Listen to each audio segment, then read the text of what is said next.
My slides aren't going to be in an order that will go with what I'm saying because I chose the slides before I decided what I was going to talk about.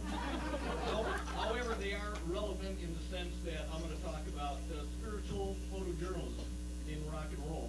And the slides are all rock and roll shots that I took from different publications. The thing I wanted to talk to you about first was a group by the name of U2. Most of you know who U2 are, and U2's been around since the late 70s, made up of Paul Hewson, Dave Evans, Adam Clayton, and who was it? Larry Holmes. And they played all over the world and became pretty famous, but they started out as a Christian group. When they first started out, their music was played in Christian bookstores and sold pretty much in all Christian bookstores. And then they hit the big time, and people didn't even realize that they had started from a religious background.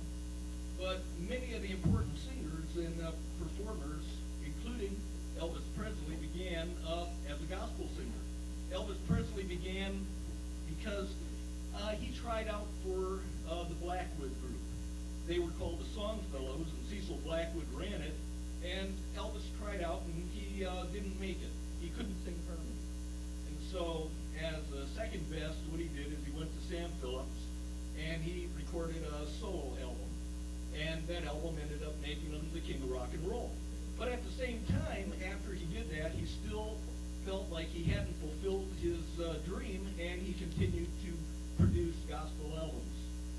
As he went over the years, he had the Jordanaires and the Imperials appear with him on his albums, in his shows, and he was inducted into the Gospel Music Hall of Fame in 2002, along with Larry Norman and Keith Green. Now, Larry Norman lived right here in Salem. He lived over in West Salem, and he produced quite a few albums over the years and is considered to be the father of Jesus rock. The reason why he is considered that is because he started his own record label, and he had the first album that was ever produced that was a Christian rock album in 1969 on Capitol Records. After he died in 2008, his legacy continued, and solid rock still continues. Keith Green, the other guy who was inducted into the Rock and Roll or the Gospel Music Hall of Fame, along with Elvis Presley and Larry, was probably the seminal Jesus freak who became a musician. What he did was he had a recording contract that he wrote songs for people and got around $500 a week with him and his wife in the early 70s, which is quite a bit of money. Now, with that money, what he did is he would go on the streets all over Los Angeles and talk to people about Jesus. And when they would be converted, if they were homeless people, he would invite them over to his house. They would live with him. Pretty soon, his house was too full with his wife and 2 kids and 10 people, so he rented another house. Eventually, he had 5 houses that he rented out of his own money. And then he finally decided that selling his albums was wrong because God wouldn't want you to sell the gospel. So he gave away his albums for free. Tragically, he died in 1982 in a plane crash. Another person that's pretty important in rock and roll is a guy by the name of Ellis Bates, known to you probably as Bo Diddley. Now, Bo Diddley began in the church. When he was 10 years old, they took up a collection to get him a violin because they saw the musical ability in this young kid. So he started taking lessons, and for 12 years he studied the violin with the music director at the church he was at. At the same time, he wanted to be a drummer. But he couldn't get his hands to coordinate, so what he did is he took up the guitar. And then he mimicked his drumming on the guitar and came up with a primal beat that ended up being condemned by the church. So after that, you had a few other people that came along, and one of those people was Bob Dylan. Now, Bob Dylan became the voice of his generation during the 1960s. And he was speaking to the soul of his generation, and everybody understood what he was saying, and they said, this guy's a prophet. By the end of the 1970s, he gave it all up. He said, I don't want to do that anymore. Quit doing just like a Rolling Stone and Lay Lady Lay, and he started doing Jesus rock. He came up with 3 Jesus rock albums.